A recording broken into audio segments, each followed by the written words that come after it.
All right. Good evening, everyone joining from India, and good afternoon to those joining from Africa and the Middle East. My name is Rajat Agrawal, and I welcome you all on behalf of Wadhwani Foundation to this masterclass. We have with us today a very accomplished person, I must say, uh, Victoria Daet, and I'll not spend too much time, but I'll quickly introduce her. Although there are a lot of things I can talk about her, I'll try to keep it brief. So, guys, Victoria is a tech community builder supporting early stage startups and cross border collaboration across Asia and beyond. She was previously the PR and crisis management consultant for OMG Network, an ICO unicorn in the fintech industry, and chief marketing officer and startup ops for Slush, which is the world's leading startup conference in the organization's Japan initiative. She has worked with industry leaders such as Google for Startups, Techstars, TechSauce, and the like, with a strong focus on startup growth through training, collaboration, and mentorship. She has supported and trained over 200 startups for competitions, fundraising, and business development. So it's fitting that she has agreed to join us today for this masterclass on sales and marketing. Without further delay, I'd request Victoria to take over and enlighten us with her insights. Over to you, Victoria. Thank you so much, Raja. Can you hear me okay? Yes, we can hear you. Yeah, okay, great. Thank you so much to the whole team of Bonnie Foundation for having me and inviting me. Really excited to be here to chat about sales and marketing strategies for early stage startups. And yeah, I'll just try to share my screen now.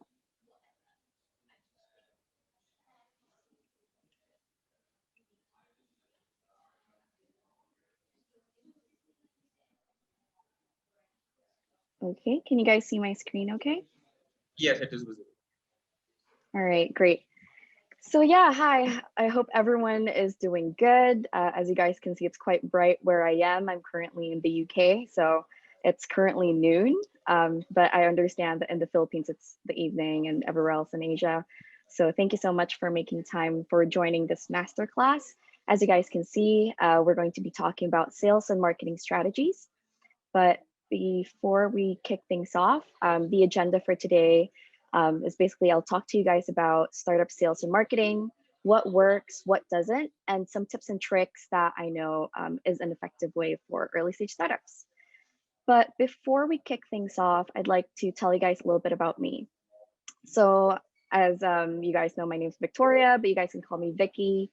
I'm an entrepreneur by heart. I have some more traditional ventures that I have jumped into, from restaurants to mining. But I've been focusing a lot on the tech scene for the past 4 years. I'm currently a consultant to a number of startups, helping them out when it comes to marketing, PR, biz dev, and just growth in general. But at the heart of it, I'm really a tech community builder. These are like organizations like Wadhwani as well, who supports startups and early and young entrepreneurs. So that's exactly what I do as well. So I collaborate with different community builders from different ecosystems, and I try to provide them support or collaborations that would benefit them for their growth. And as it was mentioned, I was previously with OMG Network as their PR crisis management consultant. And I was the chief marketing officer and startup operations, which is basically business development for Slush in their Japan office. I'm born and raised in the Philippines, so that's where I grew up. Moved to Japan, spent a couple of years there, worked in Singapore and Thailand for a little bit. And then when the pandemic hit, I moved to the UK because I thought it was about a nice time to transition. That's enough about me. These are a couple of great companies that I've worked with in the past, also all tech related. But before we start, I'd like to do one quick change. When Wadhwani Foundation reached out for me to do this masterclass, they mentioned that they wanted me to do a sales and marketing strategy. But as you are young startups, I'd like you to really embody what it really means to create these relationships. So from sales and marketing, let's change it up to business development and marketing strategy. That way, we're not only looking at the selling part of things, but also the long-term effects of these developments. But what is exactly the difference? So sales is the business function and process of creating revenue for a company by closing deals with customers. So you basically sell something and then they buy it and then it ends there. So short term, you close a sale, very transactional. The difference with business development is it's a business function and process of identifying potential good fit customers and building a relationship between a company and a solution for the sales team to eventually pitch and close. So this is just basically saying that it opens you up to more business opportunities for growth, not just focusing on the sale, but the relationships that you actually build throughout it. And it looks at more of a long-term outlook compared to a sales strategy that's just usually focused on the hitting the revenue targets. So with that in mind, this session won't be about things you already know. I did chat with the organization's team, and they told me that you've already had a number of classes, you've already had a number of lessons. So you've done red ocean, blue ocean, strategy canvas, you've done SWOT analysis, GTMs, and all this. And I was also told that you guys already know your branding, positioning, sales plan, sales pitch, sales and marketing, digital media. Really impressive. So I thought that for this session, I will focus more on the strategy side of things. So instead of focusing on really giving you things that you already know, it's giving you insight on what has worked for other startups before. But before we start, what is a strategy? So we've been throwing it around since the session started, but what is it exactly? So a lot of people would say, oh, a strategy is just how you attack something, how you challenge something. But really, for a startup, a strategy are the steps you use to help reach a specific goal. But this specific goal connects back to the company goal.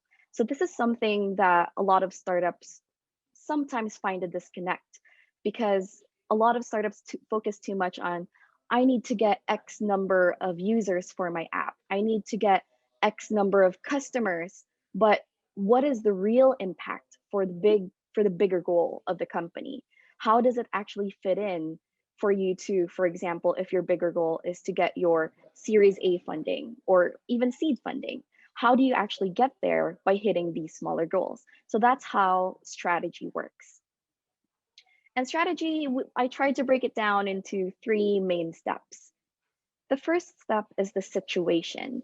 So this is wherein, if you're a founder, you're just sitting down and you're thinking, what is the current situation of my startup? Is it very new? Do I even have customers? What's the market situation like? Is it congested? Do I have blue ocean? Am I the only one who's offering this product or service? And what is the challenge that I'm currently facing? Am I struggling with creating the product in itself? Am I struggling with getting a share of the market? Is it because there are bigger players? That's why I'm not getting enough customers. And then once you've thought of the situation and assessed it, we usually dive into finding the answer to that challenge. What will solve the challenge based on the situation that you're in? What approach should you take and not take? And it's very important to highlight as well that when you're looking at this step, you're also thinking of what shouldn't be done.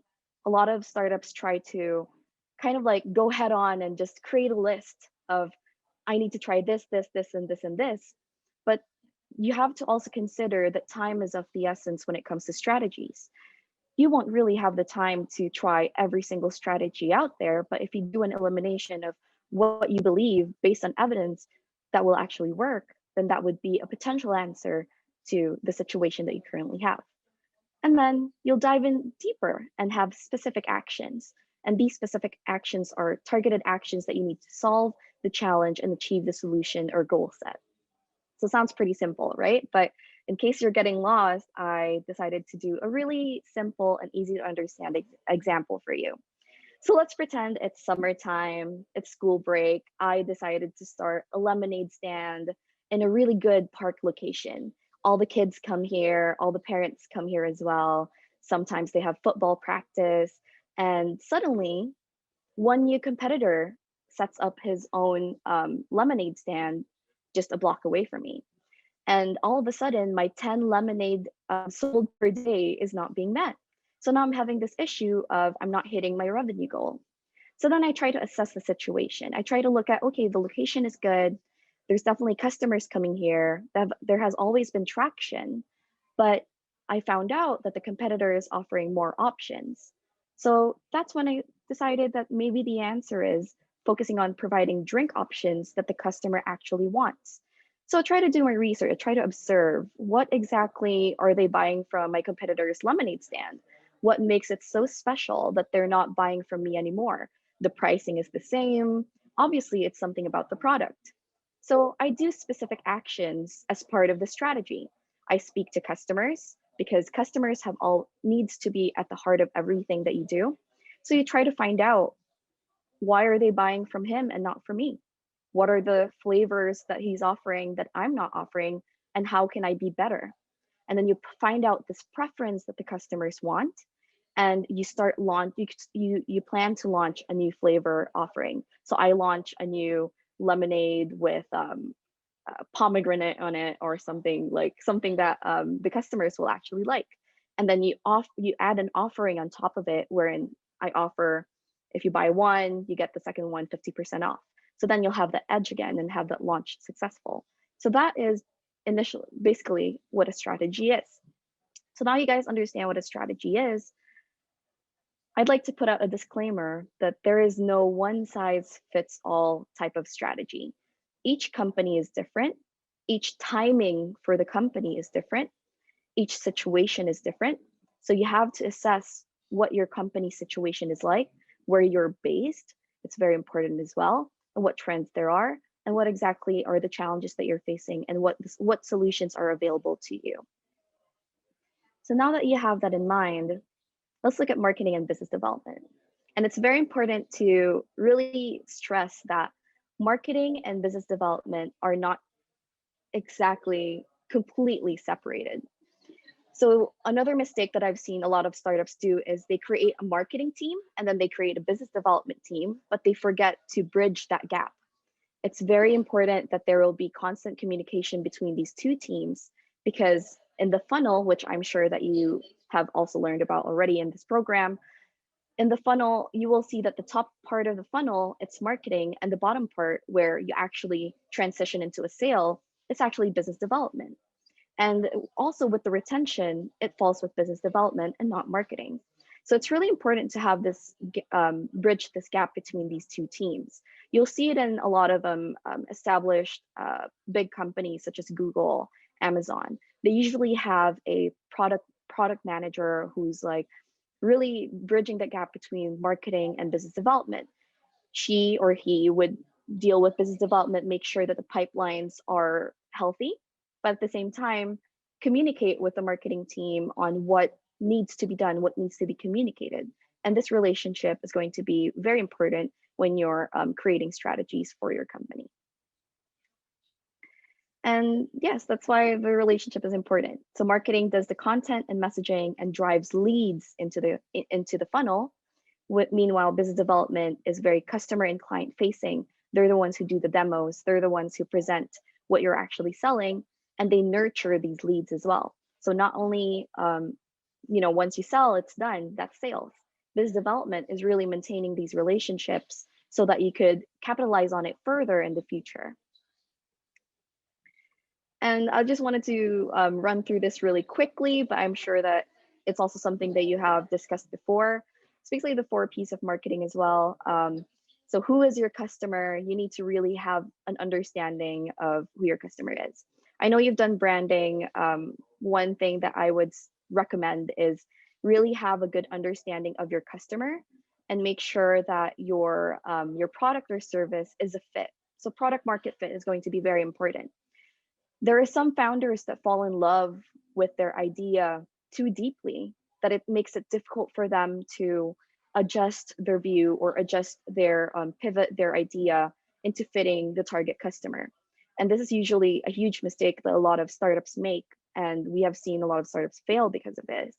So having that attachment with your idea sometimes might not be healthy, but having that attachment or obsession with your customer is what's going to drive your organization to be successful. So make sure to always know who your customers are, I know Edwani has taught you how to do your personas.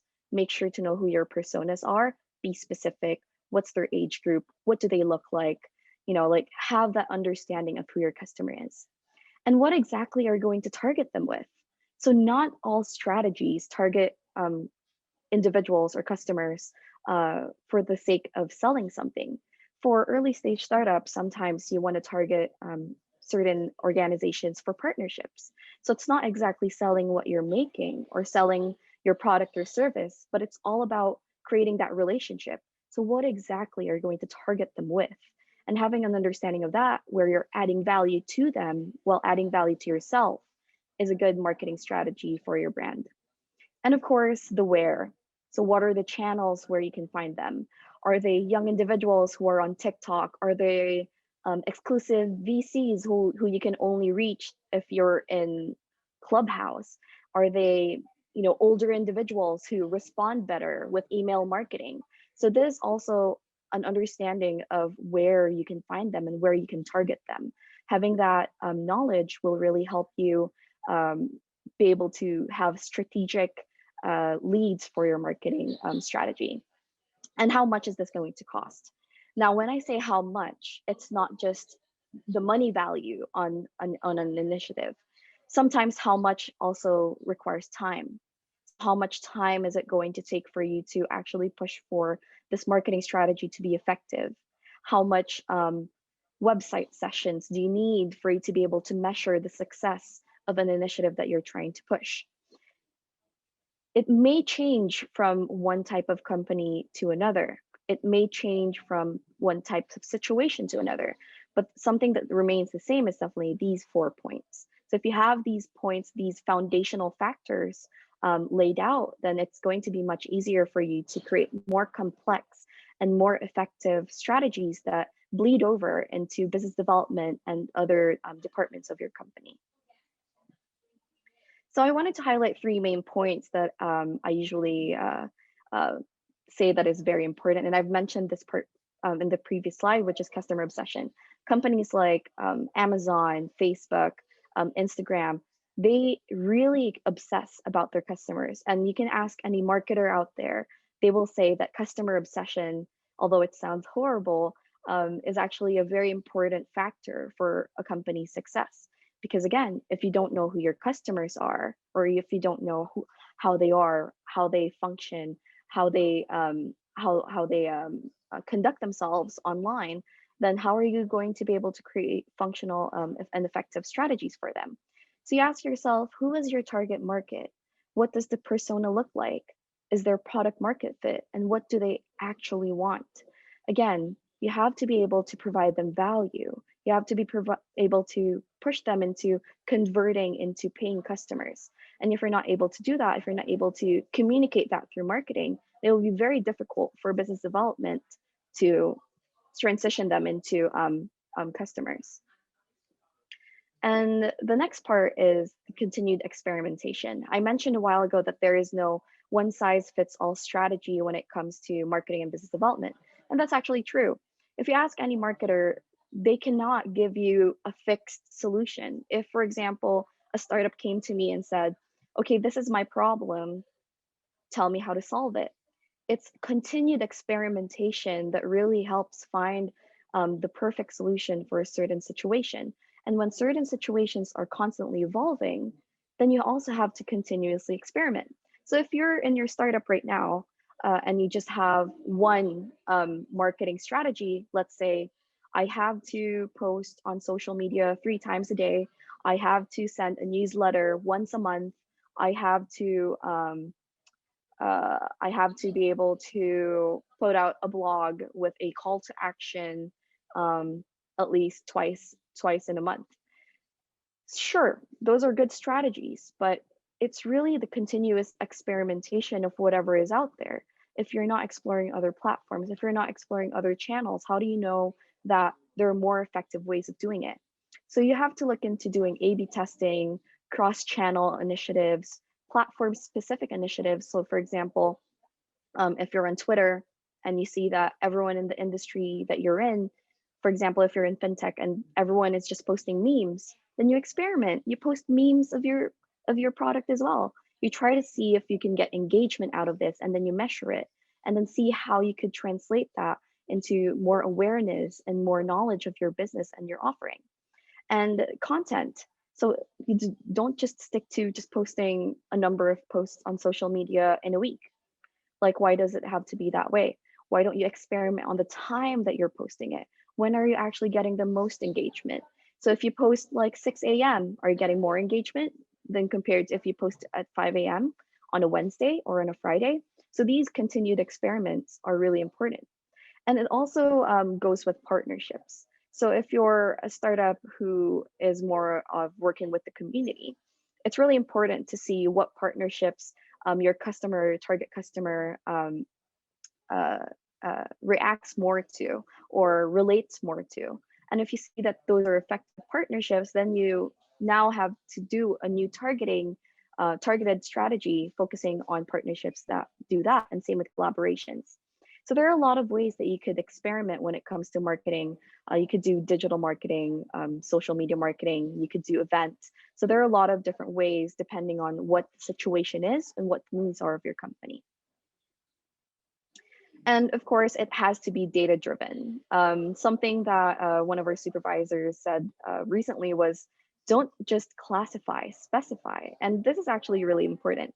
I usually just tell anyone who asks about marketing tips that you have to quantify whatever you do.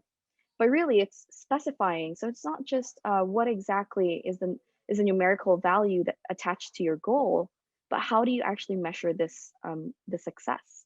So if I, for example, have a website of my product and I put a purchase button, is it actually an effective button, or did I just put it there and say, you know what, that's a really good initiative, that's a really good strategy. But if I look at the numbers, if I look at the website analytics, and it shows me that actually nobody clicks the purchase button, and people are actually getting the product purchased through a third party channel. So then you see and you measure what strategies actually work. So make sure that your goals are data driven and not just general things, because you could easily say, oh, I need to make sure that we get we get X number of attendees for this event. But what is the real impact of those attendees? Out of those attendees, how many percent are actually going to be potential customers? So these are really the numbers, data-driven numbers that you need to look at. And now we jump into biz dev. And the same thing, you have to have measurable KPIs or OKRs or goals or whatever you want to call your goals. So you have to measure how successful your initiative is. What is the dollar value attached to it? It could be revenue goals. It could be number of partnerships that you lock in. It could be a number of customers that you have. It could be the number of users for your app. So you have to have these measurable goals, because if you don't, same as marketing, you're kind of just going around doing these different strategies without knowing if they're effective. And having measurable goals also saves you a lot of time, because you won't be spending too much time experimenting on what works and what doesn't. Because if you have measurable goals, then you would know what actually works. And one of the most important parts of business development is really relationship building. How can you build, maintain, and leverage relationships with clients and customers within your pipeline? So this is quite a tricky one. So if you meet sales people, they always have one thing in mind. I have a goal this week. I need to make the sale. I need to make sure that I sell 50 bags, for example, or 50 lemonades, like our example. This week, I need to sell 50 lemonades. So that's the only goal. I would go around the park, I'll speak to people, I'll kind of provide the unique value proposition, which again, I know that all of you have your own for your own startups, and provide that unique selling point to these potential customers and hit that sale goal. But when it comes to business development, you look at the bigger picture. So if it's for the lemonade stand, I really look at what kind of relationships can I build for me to be able to have lasting growth and lasting impact for the business. So instead of like targeting the specific customers, in this case in the park, I'm going to look at what other food trucks are in the area that are getting a lot of business. How can I create a relationship with these food trucks that they will allow me to can to put my to have them to have my lemonade in their food truck. So then I would not only be getting customers from my stand in the park, but I also get customers from their food truck.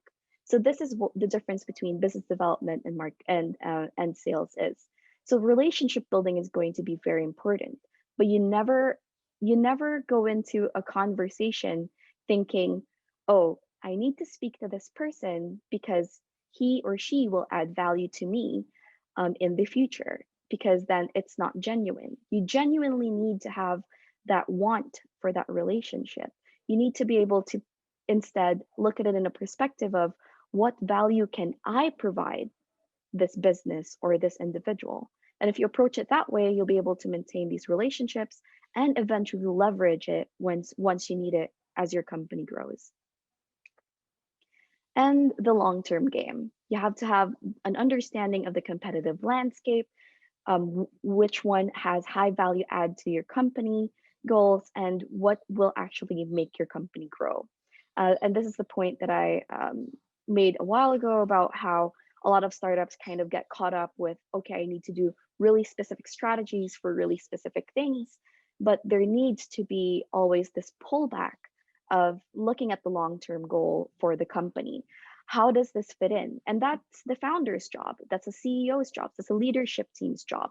The leadership team's job needs to make sure that they're basically the compass for the company. They need to be able to direct biz dev and marketing to show, okay, these initiatives, these strategies are good because it will help these bigger goals that we have in the company.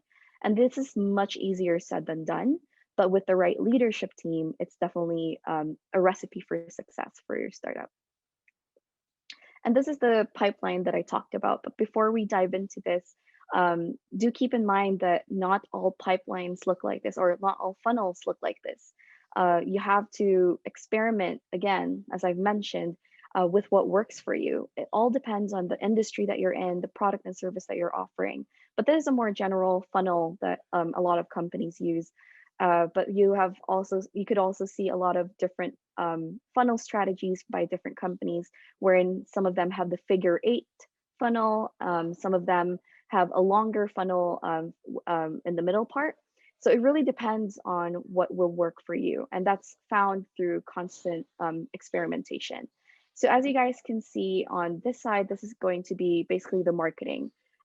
Marketing pulls in the customer into awareness and interest. So this is basically the messaging of what exactly is the product, why is it important, what problem are you solving, and why should I care about the problem that you're solving, and is it even a problem that I'm facing?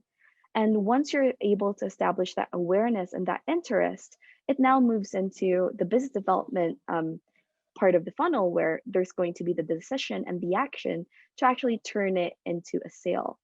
And the decision part is basically the business development person in your team speaking to the customer and being like, oh, you know what? Our lemonade is one of the best ones in the park, and having the lemonade in your food truck is going to be added value to you. And if I and then you start negotiating, and if I offer you this much, you'll be able to buy the lemonade from us for this amount, which is much cheaper compared if you create your own, et cetera, et cetera. And then the action is obviously closing the sale. And to be even more specific, I'm not sure if this has been discussed with you guys, but there's the tofu, mofu, bofu funnel. So there's the top of the funnel, the middle of the funnel, and the bottom of the funnel. So same thing, top of the funnel focuses on a lot of awareness. So here you guys can see creating blogs, social media updates, audio, podcasts, anything that will make the customer aware or prospective customers aware of what exactly your product and service is. And then there's MOFU, wherein you dive into the evaluation side of things, wherein you start educating the customers of why you're the best service or product in the industry, why they should buy from you and not from your competitor. And this is really like looking for all your leads and starting to push them down further the funnel. And then we come to Bofu, which is the biz dev side of things, wherein we jump into the conversion. This is the handover from the marketing team to the business development team of basically the marketing team says, okay, great, hello customer. Thank you so much for your interest. We'll now introduce you to our business development team who can tell you more about what our offerings are. So this is where product demos happen. This is where you provide the customer story, what the passion is behind the story and why they should buy into it. And basically, it provides a comparison of why you're the best one in the market and why they should buy from you. And now leads or the customers can make an informed purchase decision, which then makes them into customers. So from being unaware individuals, they become most aware and they start to have that part of that BOFU cycle. And to dive into the BOFU cycle even further, the way that it works is that there's that initial contact. For example, if marketing introduces it, then I have the contact, and then I qualify these leads because not all leads that come into the funnel actually make sense for business development. Because again, business development has its own strategies as well. There are some partnerships, there are some customers that at times just doesn't make sense at the moment. And this is why assessing the situation that you're in is going to be very important. And once the business development team has qualified this, a meeting happens and a proposal happens. And within that proposal, there's going to be a lot of push and pull of negotiations. But without even mentioning it, the relationship is also being built within this time frame. And then you close the sale, but it doesn't end there. This is when business development then dives into retention, wherein they make sure that these customers, even though they have already purchased the service or product, remains as a customer and remains as an evangelist for the company. For example, if I introduce a new flavor for my lemonade stand, I can count on my I can count on my current customers or retained customers to be the first adopters of my business. So then I would immediately have that marketing push as well. So this is how you see marketing and business development is kind of a cycle and it's interconnected. And this is why it's important to discuss them together and make sure that your startups marketing and business development teams are working together and collaborating. And yeah, so now we'll jump into what exactly works and what doesn't. So here I'm going to present 3 case studies of startups that I've worked with before or have supported before or consulted for before. So the first one is At Hearth or Live in Tokyo. So At Hearth was established in 2017. They were a very new startup, no outside funding. The founder is this dude who spent all his life doing a corporate job working for a big car company in Japan. And he bootstrapped when he started his company. And he only had a team of 5. So it was him, the founder, an engineer who was his best friend, and and the only person in the team who was getting paid, and 3 volunteers. So his volunteers were students, 1 business student, 1 marketing student, and 1 design student. So this was his team back in 2017. What exactly he was offering, or the problem that he was solving, was the difficulty for foreigners to get an apartment and support in the process of getting an accommodation. As an expat as well who has lived in Japan, this was a pain point that I personally experienced. Getting an apartment in Japan or getting signed for a lease is very difficult as a foreigner, especially when you don't speak the language. So that was the problem that he saw because he had a lot of colleagues and friends who were foreigners who were flying in from the UK, from France, and they always complained, hey, I need help because I just can't find an apartment. I keep applying for apartments, but I can't get there. So that's when he thought of the idea of At Hearth. But he also realized that the real estate tech business is really difficult and requires a lot of funding.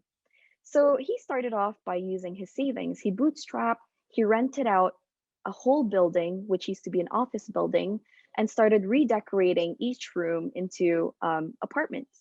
So he did that all by himself. And then once he was able to establish that, he came to a position of, great, I have this amazing building, really nice apartments inside, good priced, accommodates for expats. And I have the platform built by his engineer best friend, but nobody's going on the platform.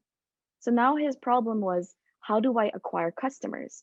And that's when he started building his marketing and business development initiative.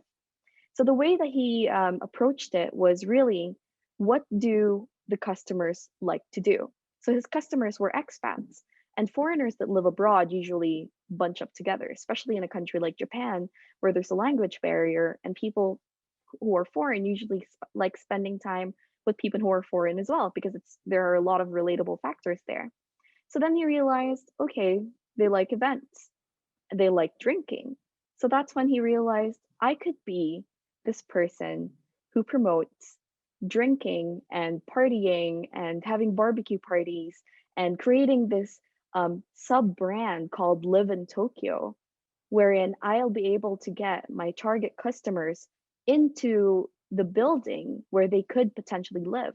And the way he did it is he would create events, invite foreigners, like he would call it expat parties, invite these foreigners for a barbecue party, sushi making party, and he would always have it at the rooftop of the building. And obviously, if the party's at the rooftop, you'll have to go up the stairs and go through the building and basically have a tour of the building. And this is the really creative way that he was able to acquire customers, because he used events and used something that the target customer really enjoys and really wants to do, and provided them with, hey, this is the product that I'm trying to sell you. You're actually enjoying your time in it. So why don't you live here? And at the end of every event, he does this huge pitch. So everyone's already having a lot of fun. Everyone has already a couple of drinks. Everyone has had a lot of food. So everyone's happy. So then he whips out his presentation and he shows, hi, I'm the one who created this event, and I'm the founder of At Hearth and Live in Tokyo. And this is exactly what I do for you. And that's how he was able to slowly get customers onto the app, on the website, and really get that interest and word of mouth. And then he started creating content to even push it further. So he started blogs, YouTube videos, and things like that. And it worked really well for him. And now this is where they are. So the guy in the middle, that's the founder, that's Tomonari Kino. He was the one who created all these events. He from being self-funded, he found angel investment, a number of them actually. And the latest one that I'd like to highlight was in 2020. He got VC investment of over 800,000 US dollars. And he has a number of company managed buildings now. So he started from one, and now he has about 6 buildings throughout Tokyo and Kanagawa. So how he was able to do this is really establish that brand, and you've already learned about your brand positioning and branding and how to really sell that. And that's exactly what he did, only he made it experiential. He made it really feel like he really thought about the customer in a sense that, okay, I need them to basically experience what I'm trying to sell. And these event attendees became early adopters and supporters. So a lot of them have actually moved into the building, which allowed him to even provide that as even more attraction for investment. And he also received a lot of external support from the community. I was a community builder when he was starting out, and we invited him a lot in a lot of our events to do a pitch. And that was also his way of really getting more connections within the expat industry, within the expat market. And he is now currently obviously funded. Now he's got a lot of traction. He's got a whole team of marketing and business development. And now he's doing targeted ads and a lot of media exposure and content. But let's dive into the specific strategies that he actually did, apart from the guerrilla marketing, wherein he just basically did this unconventional, he never even paid for the drinks or the food that was brought into these parties. It was all basically bring your own. So everyone brought their own food, everyone brought their own drinks. So he was just basically bringing them into his business and using that as a way to demo what he has to offer. And obviously the differentiating factor, which is their platform at that moment was the only English rental platform in Japan, which was a huge factor for foreign people who were coming in. And obviously, there was the brand marketing that he did, wherein he created a sub brand to kind of connect to the main brand in itself. And obviously, he did a lot of social media marketing, wherein he really pushed for a lot of social media content, blogs, photos, videos, etc. And on the business development side, something that he's currently doing now is doing a lot of partnerships with other real estate and agencies into the At Hearth platform. So now he has opened the platform to let other real estate agencies who are open to have foreigners to post their listings on their website. And they also do the channel partner business development strategy, wherein they provide perks for recommendations made. I'm not sure they do this anymore, but when he was starting out, he would provide perks and vouchers for anyone who would who would do a recommendation, and that was really effective because foreign people were just basically telling their friends, and if they do move into the apartment, it was a win for them as well. The next case study is called MyMizu, which is a social enterprise, which I know a lot of Wadwani startups are looking into this industry. They're self-funded and they're a team of 3 co-founders. They're basically a free water refilling app. They have this app where it shows a map and you can see the places where you can refill your water bottle for free. Their marketing and business development initiatives were a lot of content. They did a lot of videos and this movement narrative wherein they kind of make the target customers feel that they're part of this bigger movement or this bigger action. And they targeted people who are in the 20s to 30s age group because this is the age group that usually connects more with or gives more care about social enterprise. And they've done a collaboration with an social organization, which actually the co-founders established themselves. And they created this media and industry influencer wherein they gave early access to some really key influencers within Tokyo's tech and entrepreneurial scene to use the platform and promote it on their social media. And this is where they are now. Within 2 months of launching their product, they had 8,000 users on the platform and had 200,000 refill points on their app. And now they have exposure and collaborations with brands such as Audi, which is really not something that you think about, but it's this traction that they have from bigger brands that is a sign that their brand is doing really well. And how they did this was really all about the branding and narrative that they created, the content that they pushed out, and the partnerships and early adopters and supporters through the influencers that they had.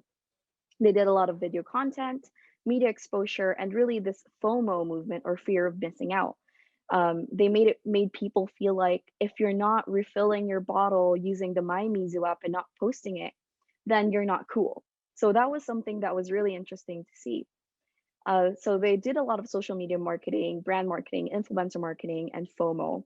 And on the business development side of things was really creating these partnerships that established credibility and interest from other potential business development targets, such as now they have Audi.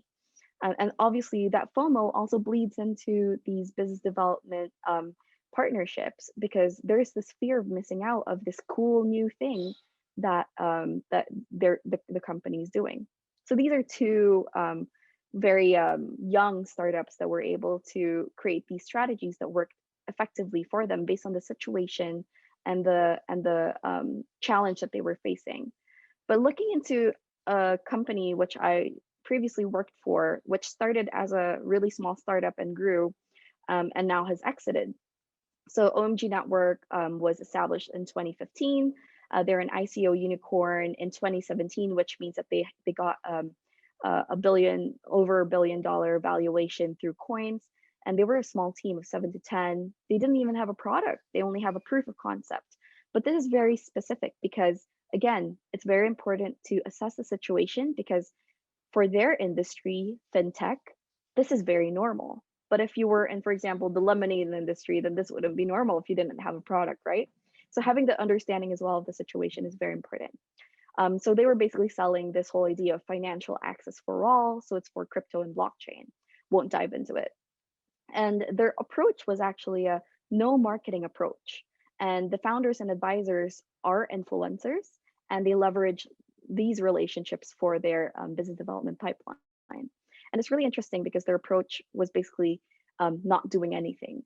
And it works for them because that's something that their customers actually react better to. So companies in the fintech industry and the crypto blockchain industry that over promote actually don't get the results that they want. And that's something that OMG Network or Omisigo realized. So they decided that we're going for a no marketing approach.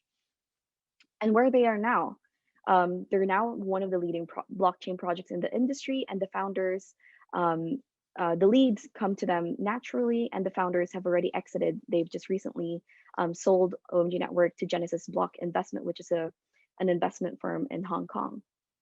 And how they they were able to do this was through the community support and having partnerships with only the big companies, and this personality with brand and exposure. And they used a lot of big media and onboarding big partnerships such as Toyota and Burger King to have this healthy pipeline and customer engagement. And just diving into the business development side of things, their partnerships with big brands to pull in further interest was really effective. When I was with them, I never saw their pipeline dry. It was always healthy. There were always inquiries for partnerships, and that was really interesting to see without having to do too much marketing. But the marketing that they were actually doing was actually influencer marketing, just getting specific people in the industry that people trusted to tweet once in a while. And that was really an effective way for them because this is, again, something that their customers react better to. And they also did a lot of product business development wherein they collaborate with other projects and they do integrations. So then they also are able to cover the customers of this other project, which worked really well for them. And just to cap things off, I'm just minding the time, we have 9 minutes. As a young startup, you need to know who your customers are. What do your customers want? Where you can find them? How much does it actually cost to deem your initiative or strategy successful? And what cost effective and creative ways can you experiment on? Do you think at Hearth strategy is something that you could do as well? So it all comes with experimentation. And how can you leverage what you have right now? If you have a good network, how do you leverage that? If you have, you know, early adopters, how do you leverage that? And it's also important to note that frameworks are easy to learn. You know, all the graphs and things that I showed a while ago, which I'm pretty sure all of you already learned, they're easy to learn. But how are you going to actually use those for it to be able to provide an impact in your company is what's important. You could have all these pretty graphs, you could have all these GTM matrices, but if at the end of the day that's all that it is, then it's pointless. You're better off experimenting than using multiple frameworks to only theoretically find a strategy. Relationship building is a skill. It's not something, sometimes it comes very naturally for some people, but it's a skill that you can definitely learn. And that's something that you can do slowly and easily by just having conversations with people. Having one eye on the long term and another on the short term is harder than it looks. But having a good leadership team allows you to be able to achieve this successfully. And there's no one foolproof marketing and business development strategy, as we've seen. And changing in strategies as needed is very important. Don't just stick to a strategy just because it's something that you saw that Uber did or Delivery did or anything like that. And make sure that you're setting goals that are smart, specific, measurable, achievable, realistic, and time-based. On that note, I'll open it up to questions if there are any. Yeah. Right. Thank you, Victoria. That was wonderful. I'll request participants to put their questions in the Q&A box. Cool. I'll just exit that because I can't see the... So one question we have is how to do guerrilla marketing. We talked about guerrilla marketing in one of the case studies. So can you throw some light on guerrilla marketing? Yeah, for sure. So guerrilla marketing is basically being more creative on what marketing strategies you do. So if you're an early stage startup and you don't have money, right? So you can't really pay for ads. You can't pay for features on news websites. So what do? You you try to find ways, creative ways on how you could spread your brand. If, for example, my startup is, again, the lemonade stand, if I thought that, oh, what would be a creative way for me to really catch that attention of people to buy lemonade from me, then it could be me literally showing up in the park in a lemonade outfit, or like having something that I saw somebody has done before was having these branded ping pong balls and pretending to trip, and people picking up the ping pong balls and seeing their brand on it. So these are the more creative ways of really getting the attention of the target market. It's all about awareness when it comes to guerrilla marketing. That's usually what the focus is. So it's this initial awareness of your product. So you have to really be creative, resourceful of how you do it. There are a lot of different ways you could do it as well. So it depends on the product and service that you have. And yep, FOMO is fear of missing out. So that's something that not Yeah, so only that was actually a question asked by another participant. So somebody else has answered that Oh, FOMO is fear perfect. of missing out.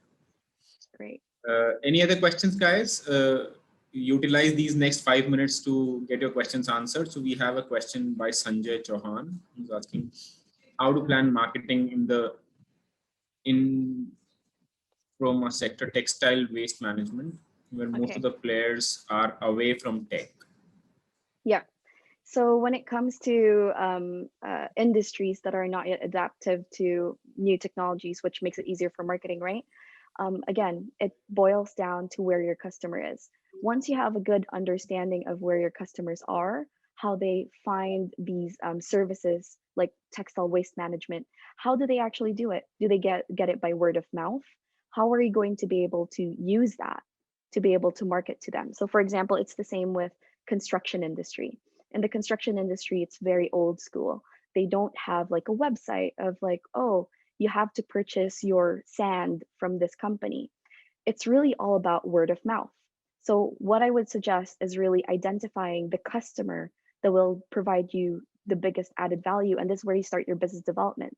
So if you're able to, for example, find this company A has a lot of connections, you meet with someone from that company, you build that relationship, and you get their trust, and you provide them like, hey, you start pitching, this is my textile waste management business, and this is why I'm better than others. And that's essentially you marketing your business through business development.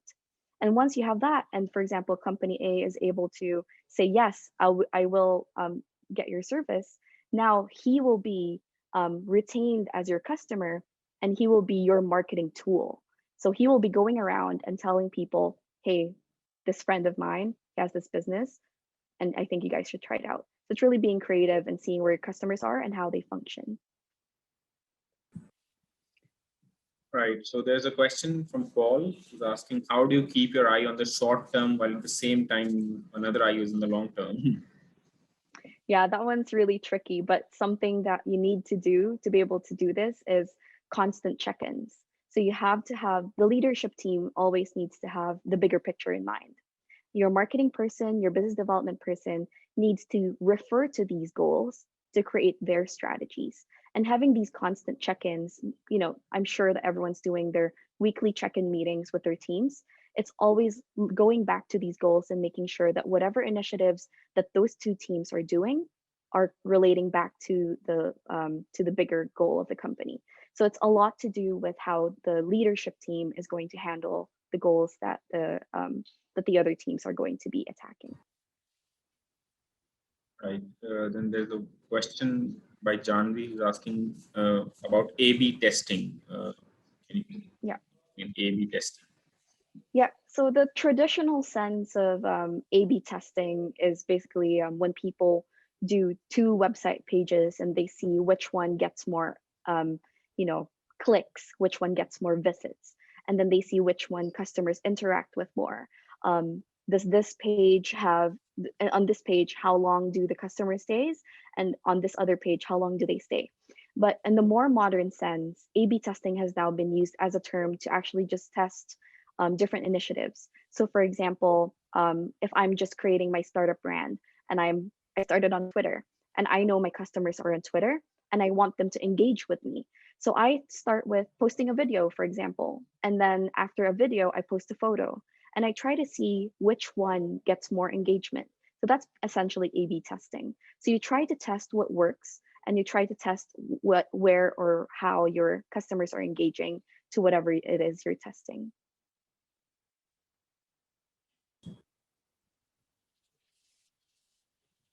So any more questions, guys? We have last 1 or 2 minutes.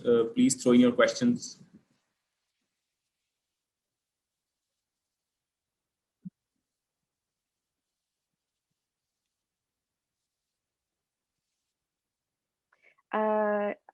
Yeah, you guys can connect with me on LinkedIn. So I'm on LinkedIn as Maria Victoria Daet. I think Wadwani has tagged me on their LinkedIn post as well. So feel free to send over an invite. I do recommend adding in a short introduction, just so I know that you guys came from Wadwani. That would be great.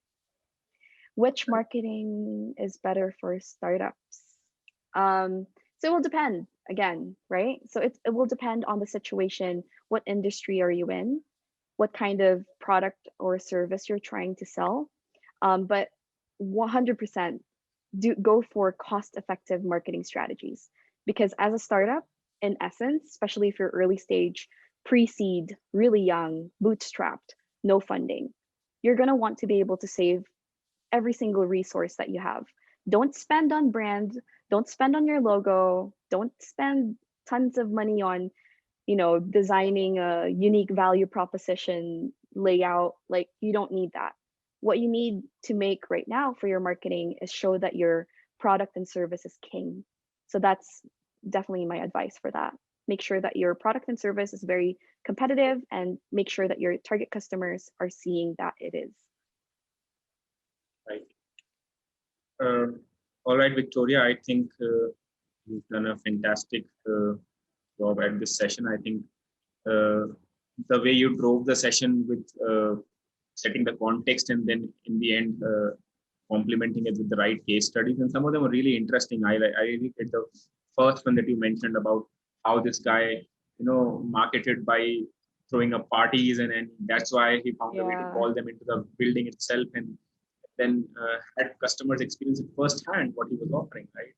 That was really, really innovative, and I think these are ideas that people want to know about and can really learn from.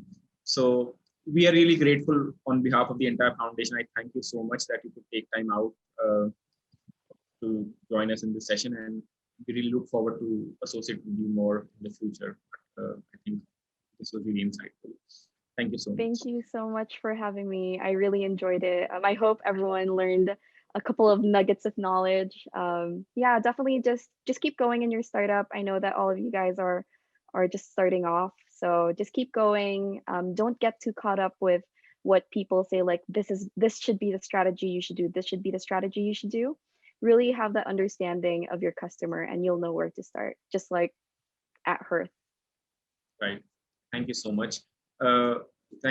Finally, I request before we leave the participants to click on the link I posted in the chat and share your thoughts about this session. This will hardly take 1 minute for you to share your feedback.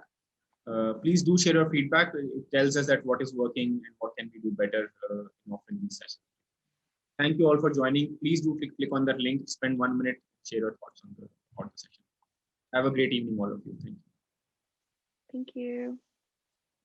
Thank you.